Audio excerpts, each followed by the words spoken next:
Friends, ನಮಸ್ತೆ. ಮಕ್ಕಳಿಗೆ ಹೆಲ್ದಿಯಾಗಿರುವಂಥ food ಸಬ್ಬಕ್ಕಿ ಪಾಯಸ ಹೇಗೆ ಮಾಡೋದು ನೋಡೋಣ ಬನ್ನಿ. ಒಂದು ಗ್ಲಾಸ್ ನೀರು ಹಾಕ್ಕೊಂಡಿದ್ದೀನಿ. ಇವಾಗ ಗ್ಲಾಸ್ ನೀರು ಹಾಕ್ಕೊಂಡಿದ್ನಲ್ಲ, ಅದೇ ಗ್ಲಾಸಿಂದ ಒಂದು ಗ್ಲಾಸ್ ಸಬ್ಬಕ್ಕಿನ ನೆನೆ ಹಾಕಿದ್ದೆ.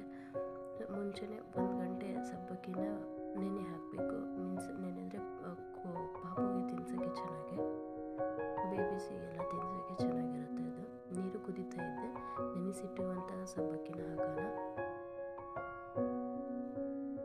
ನೋಡಿ, ನೀರು ಎಷ್ಟು ಚೆನ್ನಾಗಿ ಕುದ್ದಾಗ ಸಬ್ಬಕ್ಕಿನ ಹಾಕಬೇಕು, ನೆನೆದಂಥ ಸಬ್ಬಕ್ಕಿನ. ಈ ಸಬ್ಬಕ್ಕಿ ಪಾಯಸ ತಿನ್ನೋದ್ರಿಂದ ನೋಡಿ ಇಷ್ಟು ನೆನೆದ್ರೆ ಸಾಕು. ಈ ಸಬ್ಬಕ್ಕಿ ಪಾಯಸನ ಬೇಬಿಗೆ ತಿನ್ನಿಸೋದ್ರಿಂದ ವಿಟಮಿನ್ ಬಿ ಸಿಗುತ್ತೆ ಬೇಬಿಸಿಗೆ, ಮತ್ತು ಆ್ಯಸಿಡಿಟಿನ ಕಂಟ್ರೋಲ್ ಮಾಡುತ್ತೆ, ಗ್ಯಾಸ್ ಆಗೋದು ಕಂಟ್ರೋಲ್ ಆಗುತ್ತೆ. ಮತ್ತು ಇದು ಹೆಲ್ದಿ ಫುಡ್ಡು. ಸ್ವಲ್ಪ ರುಚಿ ಬರಲಿ ಅಂತ ಸ್ವಲ್ಪ ಬೆಲ್ಲ ಹಾಕಿದ್ದೀನಿ, ಮತ್ತು ಸ್ವಲ್ಪ ಇದು ಕುದೀತಿರುವಾಗ ಸ್ವಲ್ಪ ಚಿಟಿಕೆ ಉಪ್ಪು ಹಾಕಿದ್ದೀನಿ. ಬೇಬಿಸಿಗೆ ಬಾಯಿ ರುಚಿ ಸಿಗಲಿ ಅಂತ ಸ್ವಲ್ಪ ಹಾಕಿದ್ದೀನಿ. ಕುದೀತಾ ಇದು ಜಾಸ್ತಿ ಗಟ್ಟಿ ಮಾಡ್ಕೋಬೇಡಿ, ಸ್ವಲ್ಪ ನೀರೇ ಇರಲಿ. ಆರಿದ್ಮೇಲೆ ತಣ್ಣಗಾದ್ಮೇಲೆ ಒಂಚೂರು ಗಟ್ಟಿ ಆಗುತ್ತೆ.